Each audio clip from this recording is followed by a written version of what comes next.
Hello and welcome. My name is Tristan Thomas with Mend Sourcing, and in today's video what we're going to do is dive into something that we're finding a lot of our clients are having a little bit of confusion on, and that comes to exactly where is the inspection and the acceptance of both the supplies and the packaging, where are they going to take place. In this video we're going to dive into the two different types of locations it could be.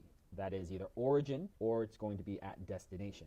So we're going to make sure that you understand exactly what each one of those means and the precautions that you need to take depending upon exactly where those inspections will take place. Now, before we do jump into that, if you haven't already, please do subscribe to this channel as we provide a video each week giving you some hopefully helpful information in regard to government contracting. So whether that is how to bid on a government contract or how to deliver the product or anything in between, we're here to help assist. So please do subscribe to this channel if you have not already. Now, diving into this, we're going to be talking about, like I mentioned, origin and destination, and both of those inspection and acceptance points. Now, before we dive into that, the thing that we really need to understand first is the two different types of agencies that are responsible for the inspection and acceptance of product and packaging. And that comes to the DLA as well as the DCMA. So we'll talk about both of them and exactly the roles that they play.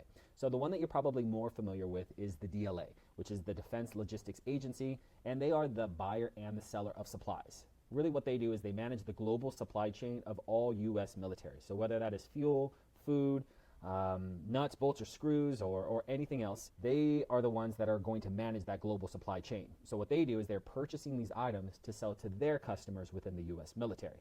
There are different types of bid boards that you can focus on to win these government contracts. The two most well-known ones are DIBBS, so DIBBS.bsm.dla, and then the other one that I see a lot of people working on is sam.gov. These are the two most popular, but there are many more that are out there. So the DLA is really the one that is going to be dictating exactly which contracts are going to be available for bid and so on. Now, their counterpart, or not counterpart, or how would I better say this, that their partner in doing this is the DCMA, which is the Defense Contract Management Agency. And really their main focus is quality control of the supplies and packaging that is going to be delivered to whatever destination it is. So what they're doing is they're ensuring that the products and the services meet the quality standards per the contract. So if there are higher level requirements needed, sometimes the DLA will pass it on to the DCMA to make sure that they're managing that contract, to make sure that what is going to be delivered is as per the contract. So they oversee contract management when applicable. Not all contracts have this, but some do. And if they do, there are certain steps that we need to take that differentiates from just the DLA being in control. Overall, what the DCMA does, I like to say, is that they're just evaluating risk of the contract supplier. So that's you, who might be the main contractor. So if you are awarded the contract, you are the main contractor, or any of the subcontractors that you have. So maybe you are the winner of this contract, but there's a manufacturer that's making the product, or maybe you're outsourcing the packaging to a packaging house. Those are all subcontractors to you being the main contractor. And really what they're doing is they're evaluating the risk. So the DLA is in charge. The DCMA is helping the DLA on the delivery. So we have the DLA and we have the DCMA. So now the question becomes, what roles do they play on the contract? Well, first and foremost, the DLA will always play a role. And that's because the DLA is the manager of the supply chain for the U.S. military, right? So in an RFQ or in the award, you will see an issued by section. That will be on block 5 of the RFQ and block 6 of the award. And it will show you that the DLA is issuing this RFQ or this award. Sometimes you'll see DLA aviation, or maybe there's a different counterpart within the DLA. You can find that on either the RFQ or the award, block 5 or block 6. Now, typically, they also administer the contract or the RFQ as well. So on an award, they're saying, okay, who's going to be in charge of this? Who's going to administer this contract to make sure that it is fulfilled correctly as it should be? Now, that'll be shown on block number 7 of the award. Typically, that's going to be the DLA. So in this case, if the DLA is in the issued section, as well as the administered section, that means that they're the ones running the whole contract itself. Now, where does the DCMA get involved? Well, they get involved post-award, and they do so on many of the contracts. Not all of them, but many of those contracts. If it's usually a higher level quality control on that specific item, the DCMA is going to get involved. So the DCMA is going to get involved, and then what they do is they focus on the quality and assurance of the inspections, both product, so the supplies that you're providing, as well as the packaging. And they are going to be the ones that are going to do the acceptance of the items.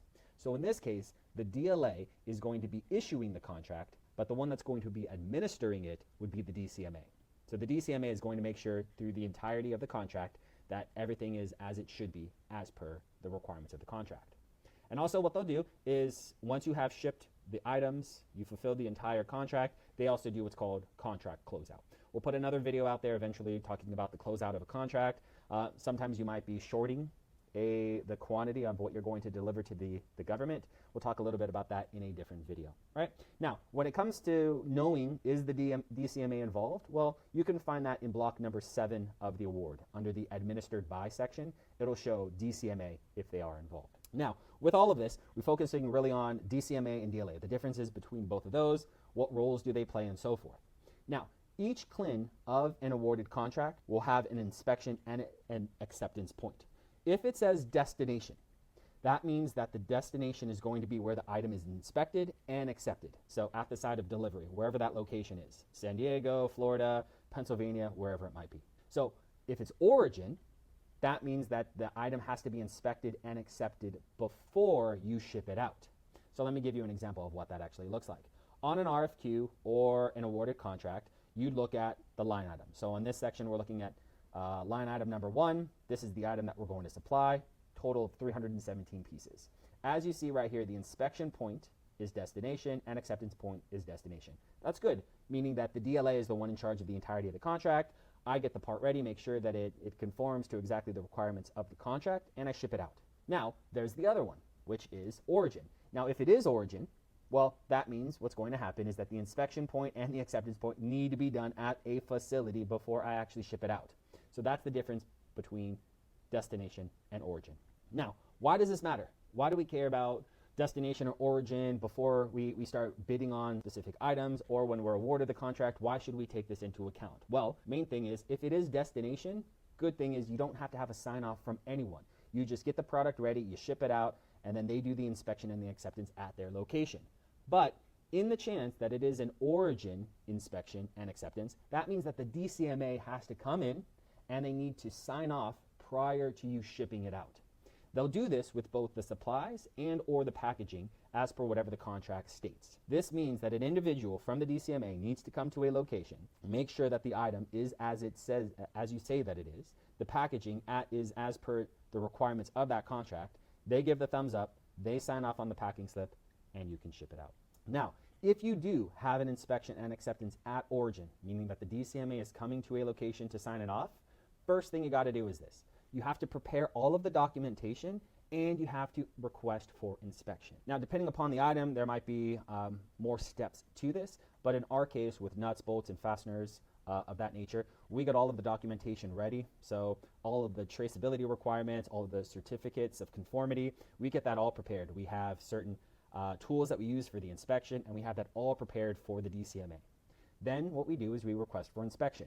They pick a specific day, they come to our location, and they inspect the items. We provide all of the documentation and all of the evidence, and that's actually done at our location. From there, if everything is good, knock on wood that it is, we get a sign off by the DCMA. DCMA signs it off, which means we have the ability now to ship out that item. So there's a little bit more work that's involved.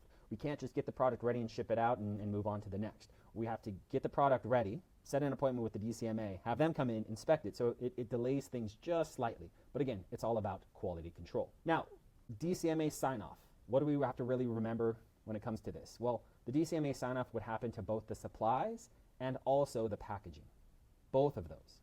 So you got to check to see exactly where the sign-off location is. Questions that you should be asking yourself before you're bidding on it is, one, are you having the sign-off at your location, or are you having the sign-off at your vendor's location? Because that plays a big role. There's a lot of manufacturers and distributors that do not want the DCMA to come into their location, so they will not allow you to put their location as the place of inspection.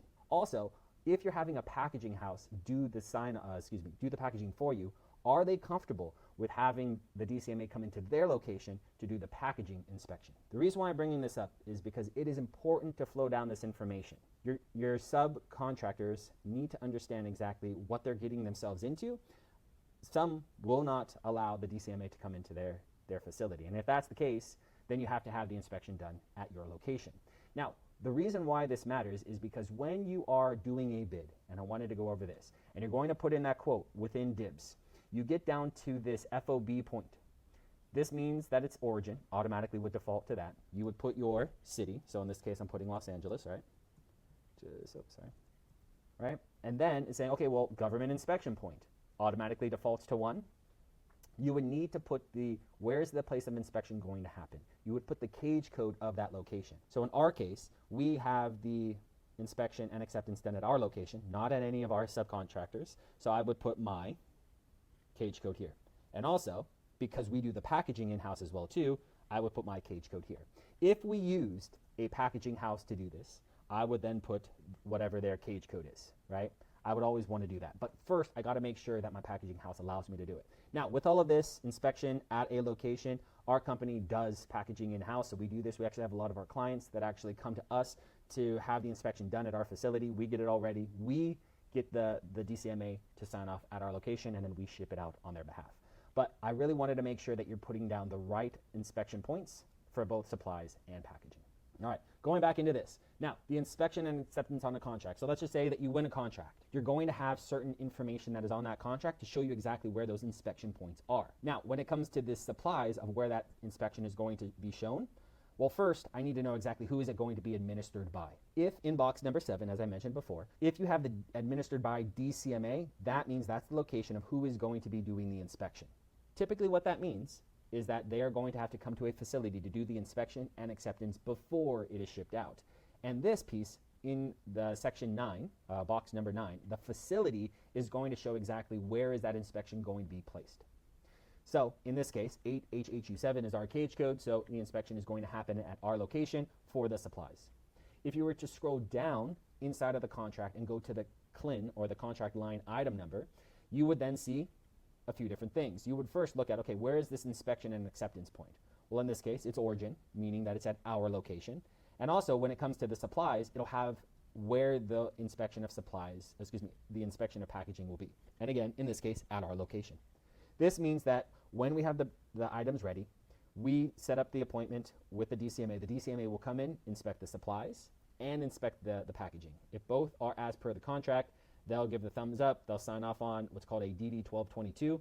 We're not going to go into this on this one, but they sign it off, which means we're able to ship out the supply. Now, just to recap, what should we remember from this video? What are the things that you need to know? First and foremost, you need to know the difference between inspection at origin and inspection at destination. It took me a little while just to understand the difference between the two.